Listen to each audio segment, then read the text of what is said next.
Welcome to Echoes of Time, a journey into the forgotten worlds and the secrets they left behind. Back in 2007, the filmmaker Werner Herzog captured something in Antarctica. A piece of footage that has, I think it's fair to say, haunted the internet ever since. It's so simple, but it's also deeply, deeply weird. It's just a single penguin with a very, very strange sense of direction. Let's get into it. And this is the question, isn't it? This is what has just grabbed millions of us online.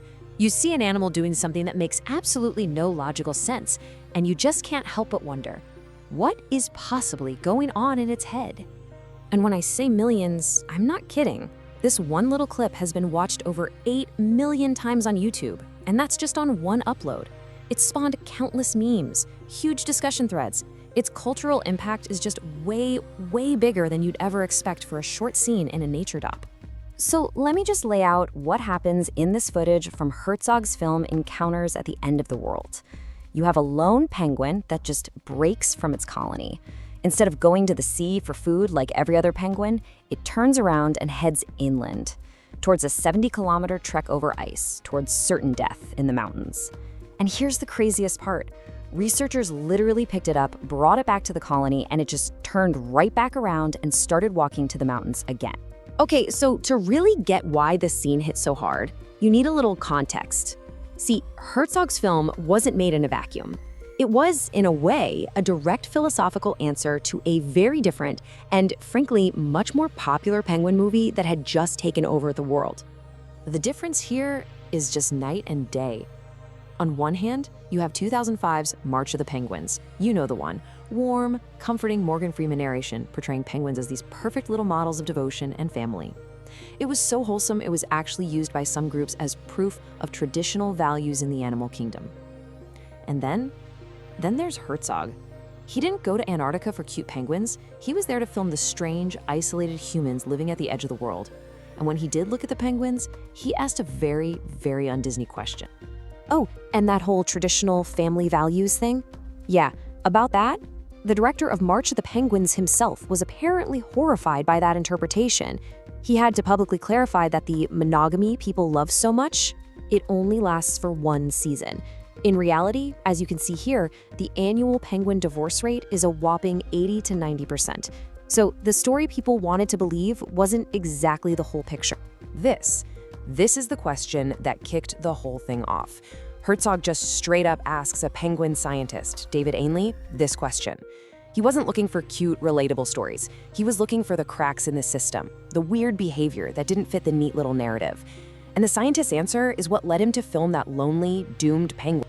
And this really gets us to the heart of Werner Herzog's entire worldview, something this one little penguin moment captures perfectly. For him, it's not about trying to see ourselves in animals.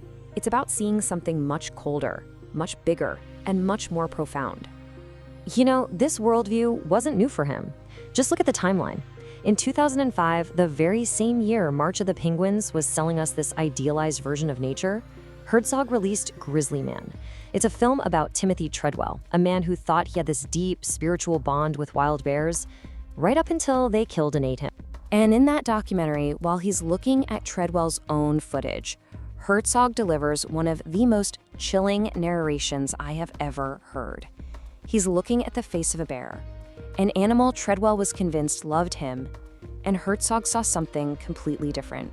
For Herzog, nature isn't a mirror for our values. It's not good, it's not evil, it's just indifferent. It doesn't care about our stories, our feelings, our lives.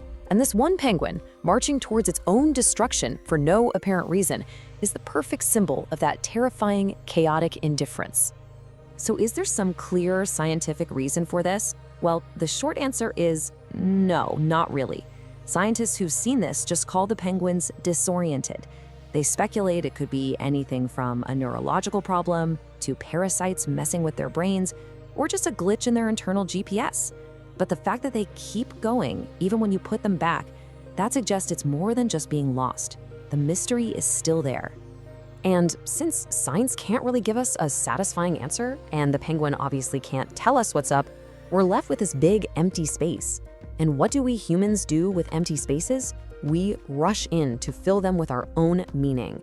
The story of this penguin stopped being about the animal and became well, it became a story about us. And what's so amazing is the sheer range of things we see in this one act. Is the penguin depressed? Is it a nihilist giving up on society? Maybe it's a brave rebel on some epic solo journey. Is it just completely done with everything? It's become this perfect blank screen for our own anxieties, especially in an age of burnout and, existential dread. We see our own struggles in that lonely march.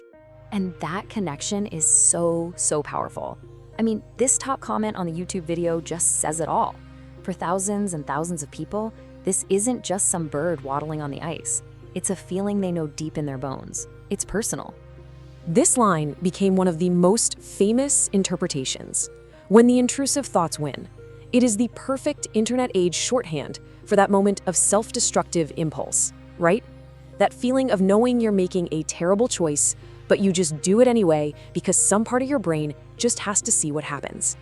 So what started as this deeply philosophical moment in a documentary has had this wild life of its own. It became a viral trend on TikTok and Instagram.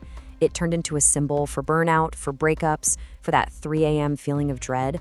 And eventually, it got so famous that Herzog himself did a voiceover for the animated movie Penguins of Madagascar and referenced his own iconic scene. It's just incredible.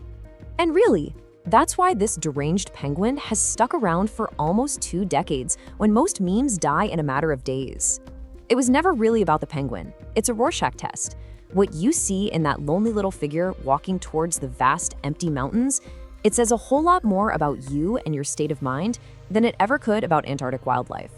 Which brings us right back to the beginning, right back to Herzog's original, haunting, and totally unanswered question. After he shows us the footage, he doesn't try to explain it. He just asks, but why? And he leaves it there because there's no answer we can ever really know. And maybe that's the whole point. We're left with the mystery, this tiny black speck against an endless white landscape, and we're forced to ask the question ourselves, why? This was Echoes of Time. If you love powerful history stories, subscribe and continue the journey with us.